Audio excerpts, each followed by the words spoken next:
कातीअ हेठां कंध पोइ बिनावा नीह जा सिंधड़ीअ जो सौगंध मरंदासीं पर मुल्कनि एतराम लाइक़ असांजा साईं मोहतरम मुनीर हैदर शाह साहब, मोहतरम डॉक्टर नियाज़ कालानी साहब, शेर अंसारी, मोहतरम फकीर इमदाद मंदी साहब, सरफराज मेमन साहब, असांजो अशरफ लगारी साहब ऐं मुंहिंजे सकरन ज़िले जो तालुके जो सदर मोहतरम आसिफ मक्खी साहब, मुंहिंजा सहाफ़ी भाइरो ऐं मुंहिंजे सकरन जा इंतिहाई इज़त ऐं एतराम लाइक़ मुंहिंजा भाइरो बुज़ुर्गो जीए संदेश जीए साईं जी एम से दोस्तो, मुंहिंजे साथियुनि सिंध जे ॾुखनि सूरनि ऐं दर्दनि जा दास्तान तव्हांखे ॿुधाया, पर अॼु सिंध जा सूर एतिरा वधी विया आहिनि जो लिखण लख हज़ार लेखो न आहिनि। एतिरा त सिंध जा मसइला तकलीफ़ूं सूर वधी विया आहिनि जो हाणे बयान खां ई कमु अॻिते निकिरी वियो आहे। ही पाकिस्तान वारो फाहो सिंध पंहिंजे गीचीअ में पाण विधो, को पंजाबी साम्राज असांखे फतेह कोन कयो। सिंध रज़ाकाराना तौर ते हिकु मुआहिदो कयो।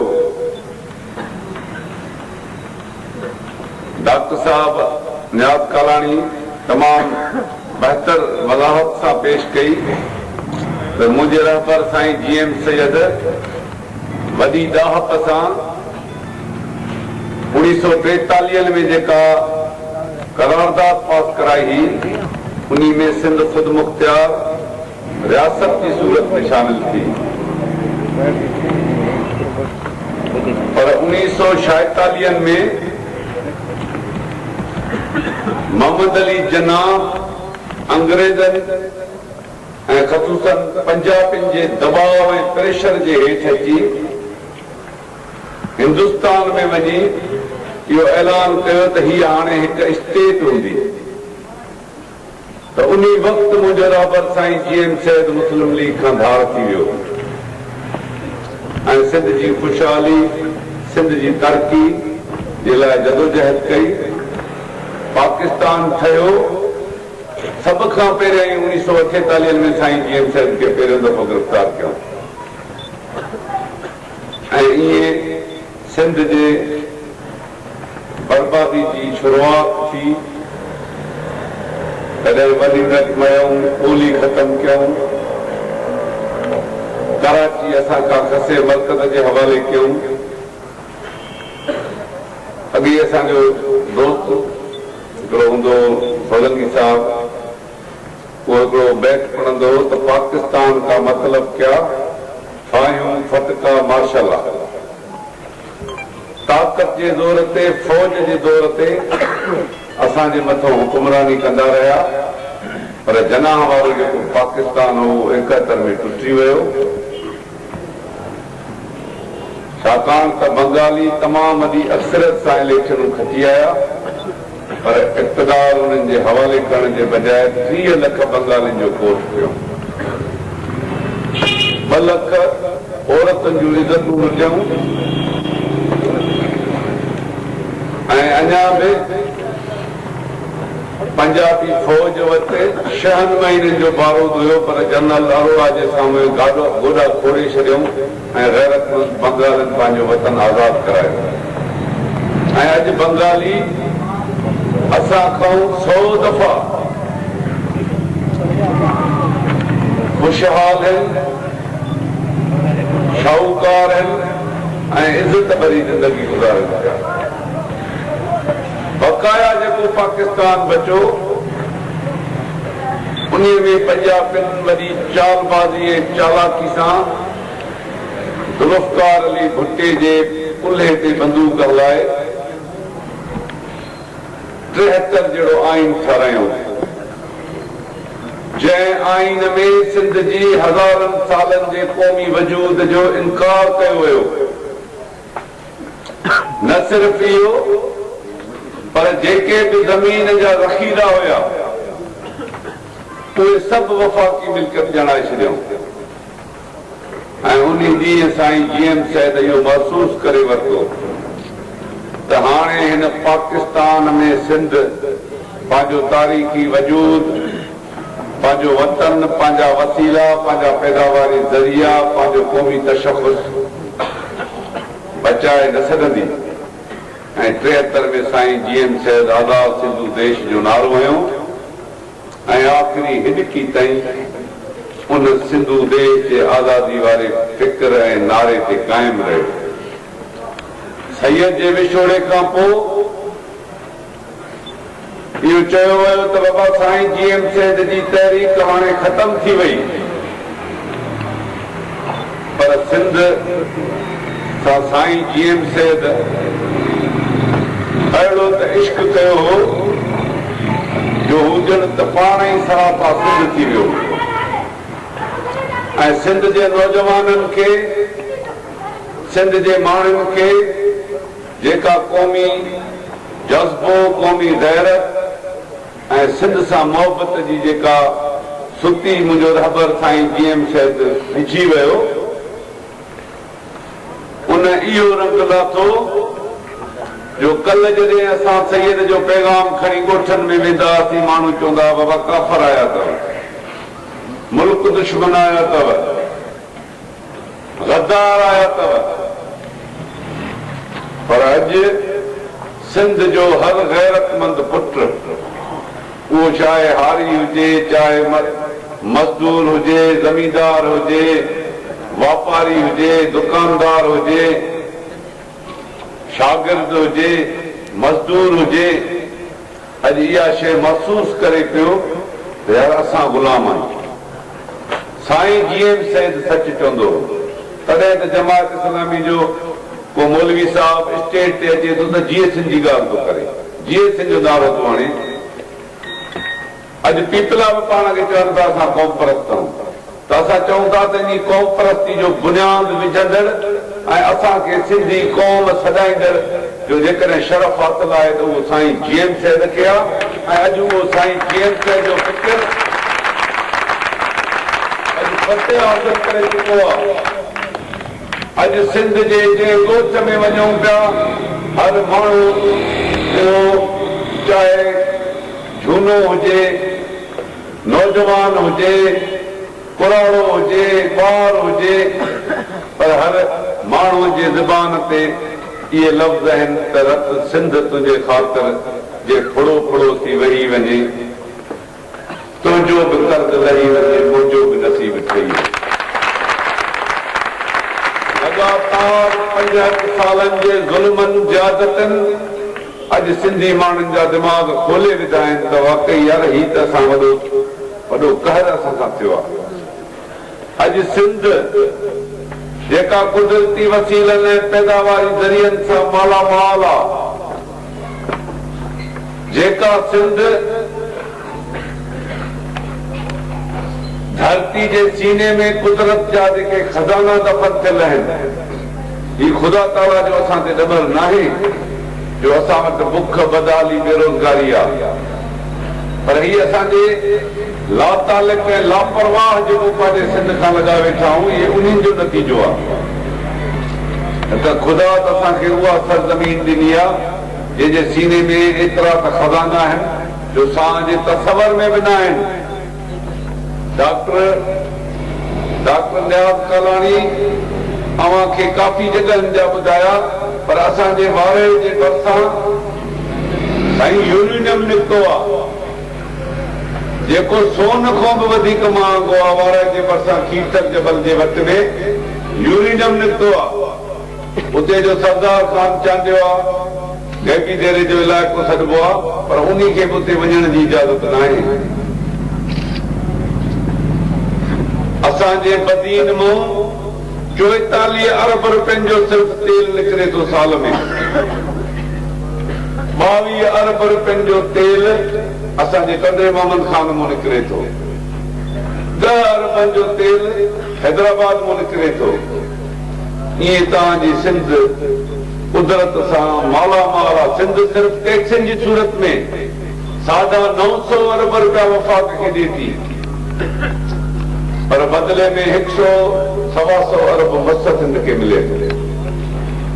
त ही मुफ़लिसी, ही गुरबत, ही बुख, ही बदहाली ख़ुदा जो नंबर न आहे, पर इस्लाम जो नालो वठी, पाकिस्तान जो नालो वठी पंजाबी सभु टपड़ असांजा खणी विया आहिनि।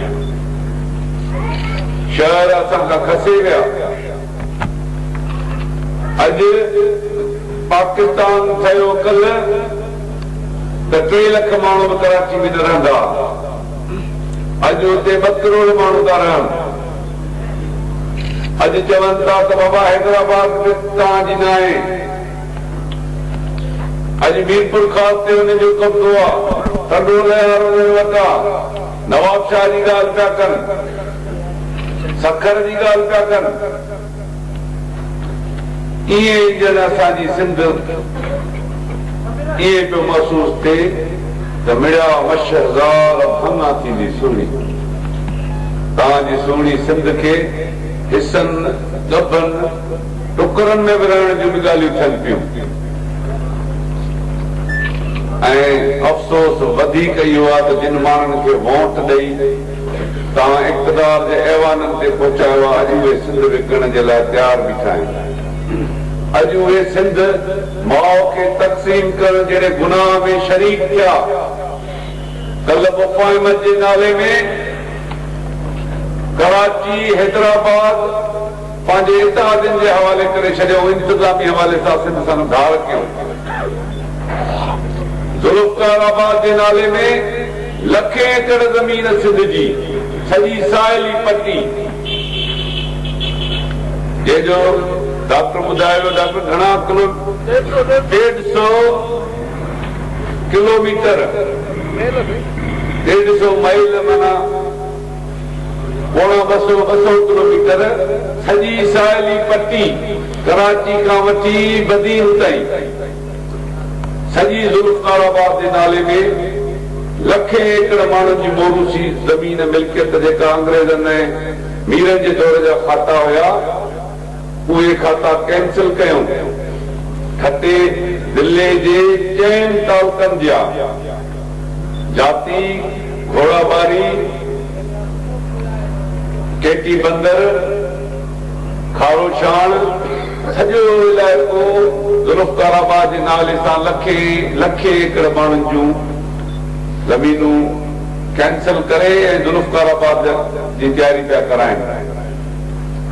उन ते जिस्कम सख़्तु एहतिजाज कयो।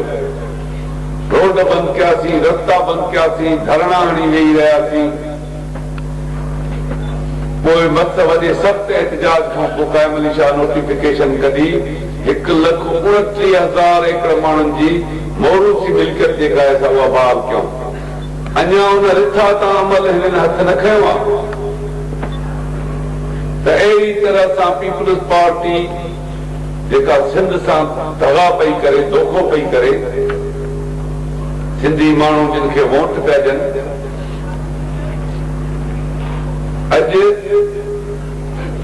अॼु पीपल्स पार्टी जो इहो हाल आहे जो जेकॾहिं को सिंध जो माण्हू थोरी घणी हिमत करे वञी असेंबली में सिंध जे इम्कानी विरहाङे जे हवाले सां का रिथ थो पेश कराए त उन खे बि पास नथा करण ॾियनि।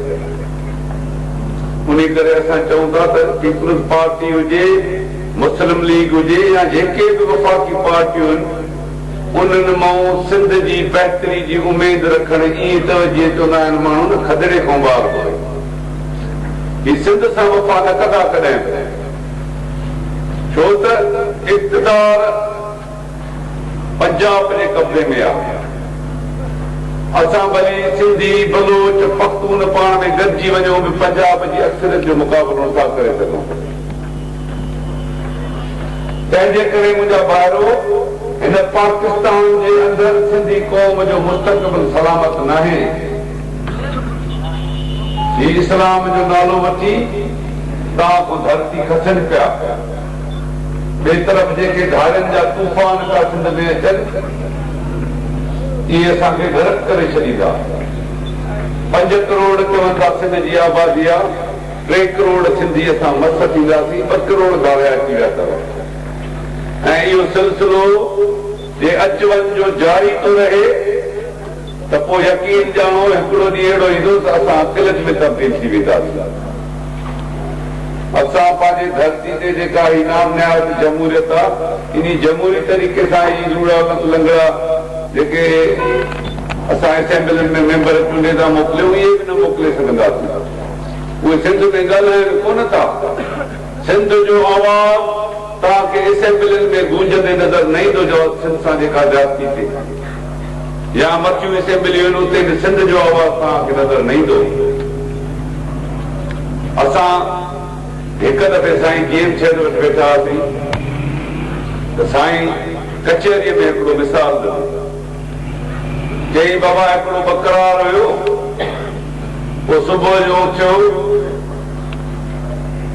त डोड़ी वञी पीउ खे चई बाबा अॼु बकरियुनि जे वार जे ॿाहिरां बगड़ियुनि जा पेर आहिनि। चई बाबा असांजे घर जा कुता भाड़ी थी पिया आहिनि, न त बगड़ियुनि खे कहिड़ी ताक़त आहे जो असांजा लोड़ा लताड़नि। जेके माण्हू तव्हां चूंडे असेंबली में मोकिलियो था न, अॼु इहे भाड़ी थी पिया आहिनि, बुज़दिल थी पिया आहिनि, न त धारे साम्राज खे कहिड़ी ताक़त आहे जो सिंध जे विरहाइण जी ॻाल्हि करे। अखियूं न कढी छॾियूं, ज़बानूं न वधे छॾियूं।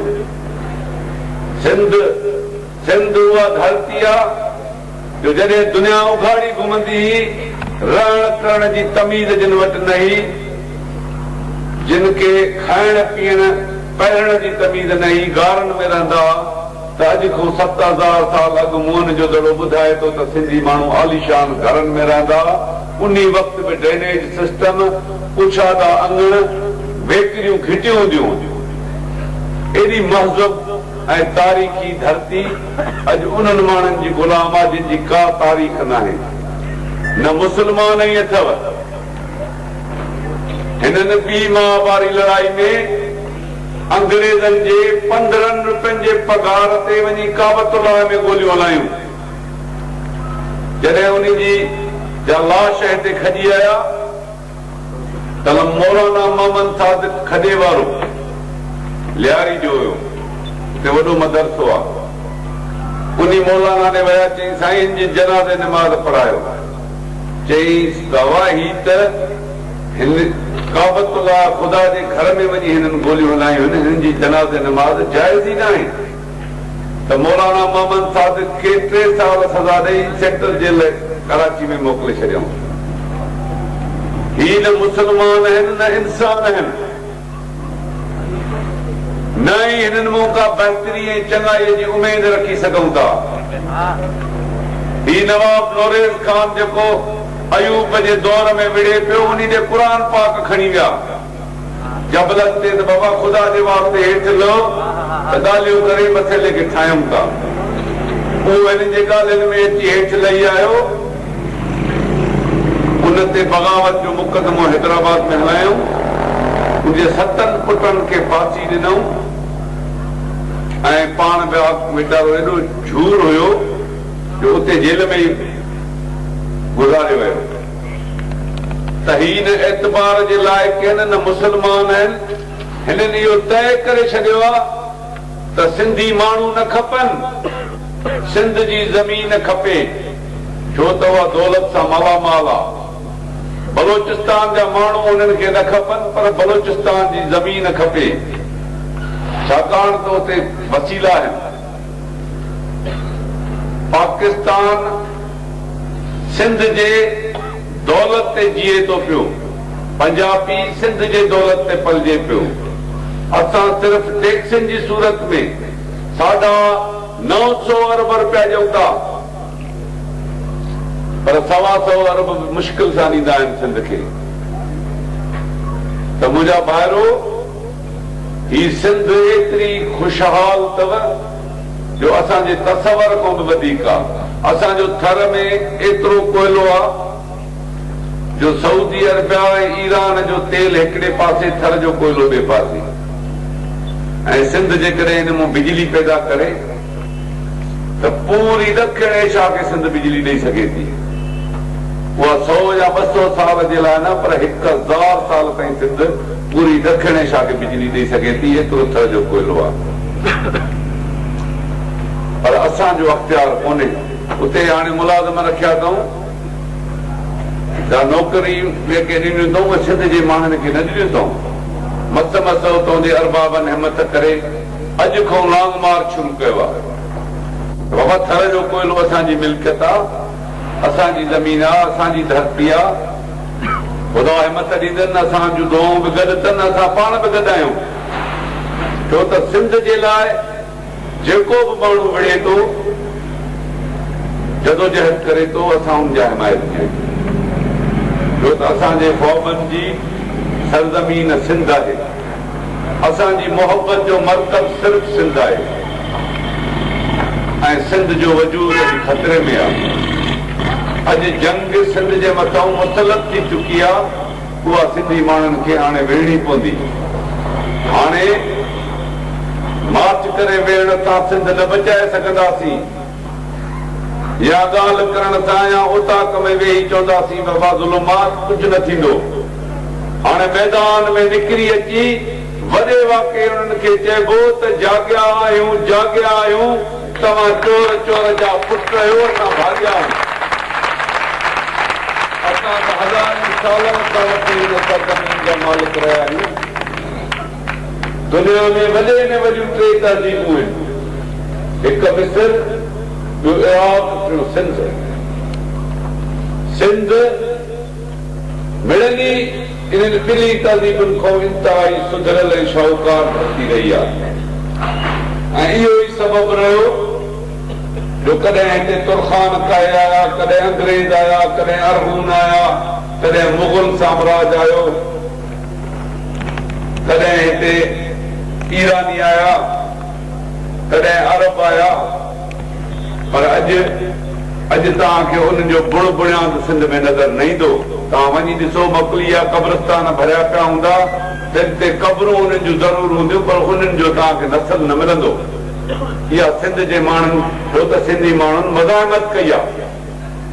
कॾहिं दूल्हा दरिया खान जे रूप में, कॾहिं राजा ॾाहर जे रूप में, कॾहिं मखदूम बिलावल जे रूप में, कॾहिं दोदे सूमरे जे रूप में, कॾहिं शाह नायक शहीद जे रूप में, त कॾहिं जनरल होशूशीदी जे रूप में, जे आख़िरी वक़्त ताईं चयो मर वेसू, पर सिंध न थी। ऐं उन्हनि शहीदनि जो रत अॼु बि सिंध जे रग रग में मौजूदु आहे। सिंधी माण्हू तारीख़ में जीअं विढ़ियो आहे न, भली घणी शिकस्तूं ई खाधियूं अथई, पर मुड़सीअ सां विढ़िया आहिनि। इहे चवनि था पटका ॿधी पंहिंजे जेलनि में ॿधी कतारूं करे विढ़ंदा हुआ। इन्ही जे करे त मथां तलवार हले या तीर हले, को सिंधी माण्हू को जंग जे मैदान मां भॼी वञे, असांजी तारीख़ खे टिको लॻे त सिंधी माण्हू जंग जे मैदान मां भॼी वञे। इहे बहादुरी सां विढ़िया आहिनि। तॾहिं त मुंहिंजे शाह अब्दुल लतीफ़ भिटाई चयो, औरत जे वटां थो चवराए त भॻो आऊं न चवां, भॻो आऊं न चवां, मारियो तव्हां त वसां। औरत पई चए त मुंहिंजो कांध, मुंहिंजो मुड़ुस जंग जे मैदान मां भॼी न ईंदो, मरी वेंदो, मां मञींदसि। कांध मुंहं में धकड़ा ऐं सेकींदे सुवां, तव्हां पिण लॼ मरां जे होंस धक पुठ में। चई मुंहिंजे कांध खे, मुड़ुस खे मुंहं में धक लॻंदा, छातीअ में लॻंदसि, टाकोर कंदसि, मलम पटी कंदसि, सूंहंदसि, सर्तनि में ख़ुशि थींदसि, सुरही थींदसि। पर चई मां लॼ में मरी वञा जे पुठनि में धक हुजनि। छो त पुठीअ में धक उन खे लॻंदा आहिनि जेको भाड़ियो थी भॼंदो आहे।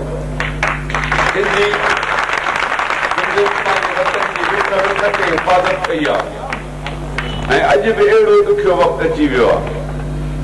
अॼु मुड़सी न कईसीं न त पोइ ईंदड़ नसल बि असांखे माफ़ न कंदा।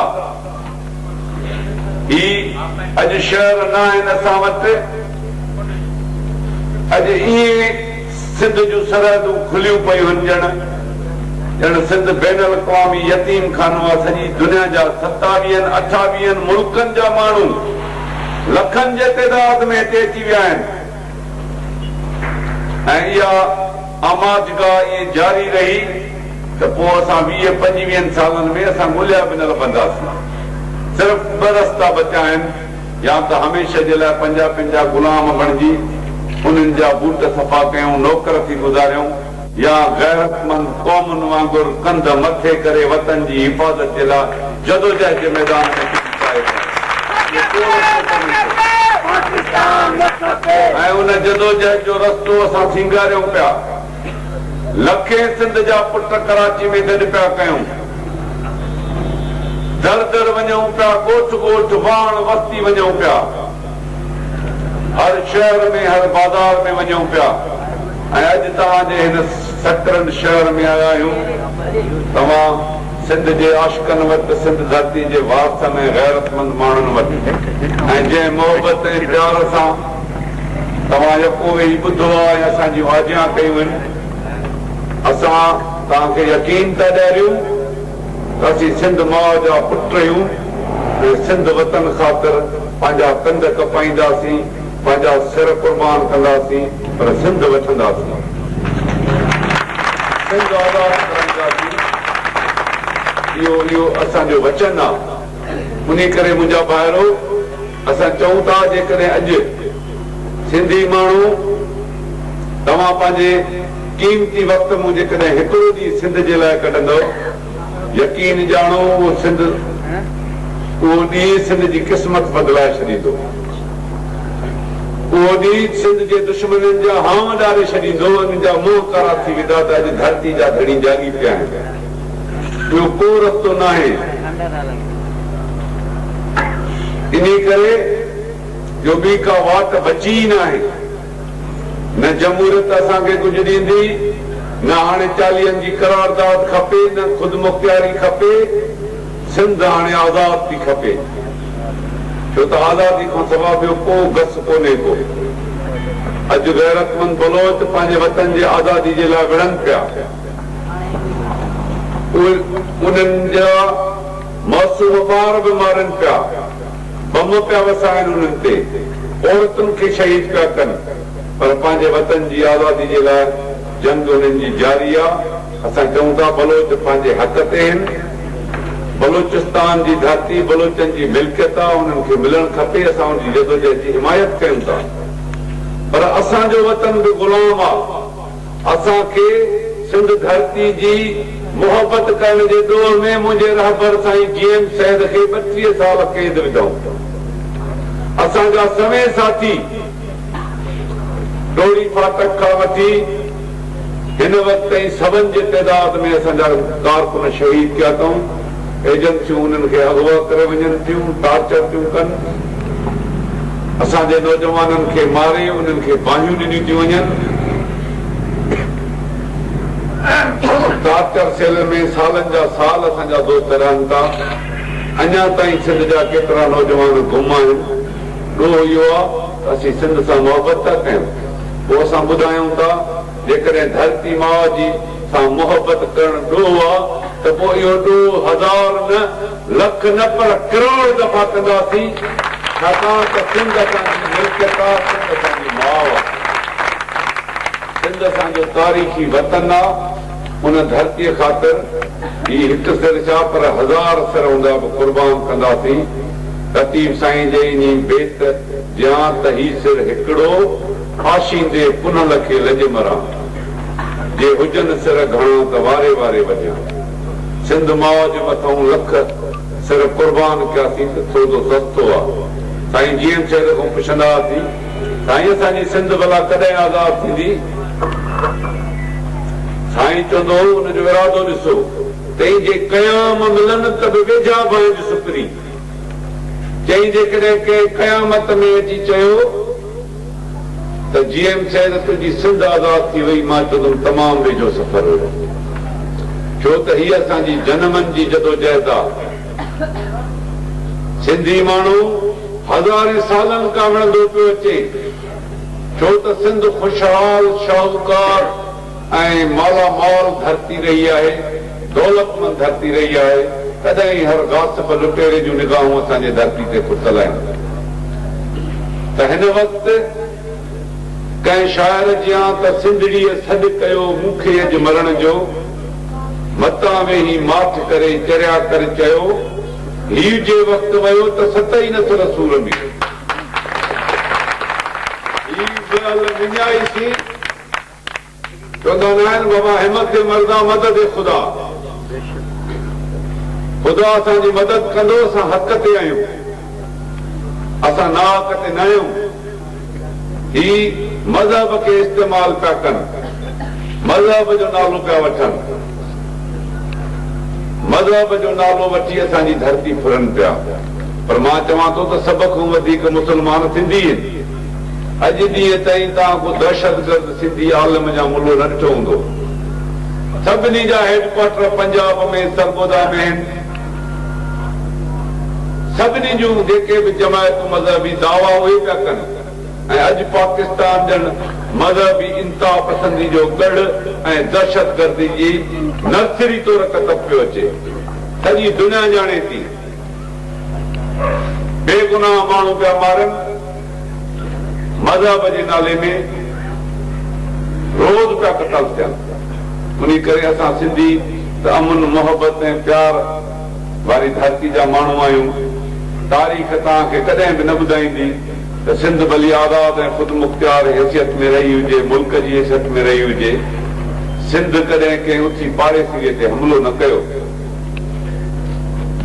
उन करे असीं अमन ऐं मोहबत वारी क़ौम ऐं सिंध त सॼी दुनिया जी इमामत करे सघे थी जेका अॼु दुनिया मज़हबी इंता पसंदी जे लिपेट में आहे असांजे बुज़ुर्गनि त इहे चई विया त साईं बि सदाई करी मथे सिंध सुकार दोस्त मिठा दिलदार आलम सभु आबाद करी सिंध त पूरे आलम जी ख़ुशहाली तरक़ी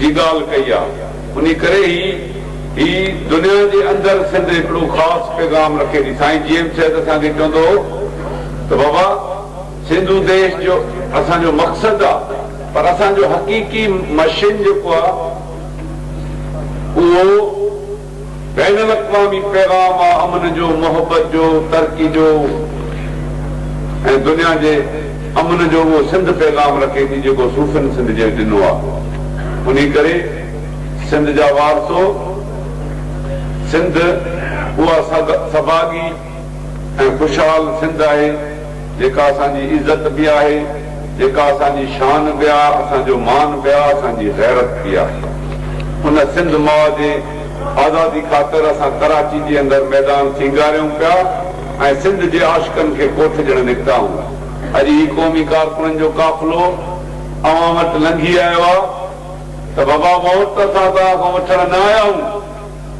तव्हां खां सिंध माउ ख़ातिर मदद वठण आया आहियूं छाकाणि त कंहिं दोस्त हिते सवेल शेर पढ़ियो त मां बाकारे बाकारे हलियो वेंदुसि जे सॾ न ॾींदे त छा थींदो माउ ॿिन्ही जी हिकिड़ी आहे जे भाउ न थींदे त छा थींदो माउ जी बका ऐं आज़ादी जी जो दावत खणी तव्हां वटि आया आहियूं त 23 मार्च ते लखनि जे तइदाद में गॾु थी दुनिया खे चऊं त हाणे हिन पाकिस्तान में रहण जे लाइ तयारु न आहियूं पंजाब खे चिटी तरह ॿुधायूं त हाणे तुंहिंजी मुस्लमानी ॾिठीसीं हाणे असां पाकिस्तान में न रहंदासीं ऐं सिंध आज़ादी घुरे थी हुन आज़ादी जो पैगाम खणी तव्हां वटि आया आहियूं जेकॾहिं इहा दावत तव्हांखे क़बूल आहे त पोइ हथ मथे करे असांखे यकीन ॾियारियो त असां बि तव्हां सां हिन सकरनि जे शहर में इहो वाइदो करे था वञूं त सिंधू देश जी आज़ादी जे लाइ जेल बि भरींदासीं गोलियूं बि खाईंदासीं फायूं बि टंगबासीं बच्चा ॿार कुआईंदासीं पर सिंधू देश ठाहींदासीं। इहो तव्हां सां वाइदो आहे। त केॾो बि चाहे दुश्मन मुंहिंजो राहे न सघंदो नक्शो सिंध जो, किरंदो रहंदो रत असांजो, चवंदो रहंदो जिए सिंध जिए सिंध।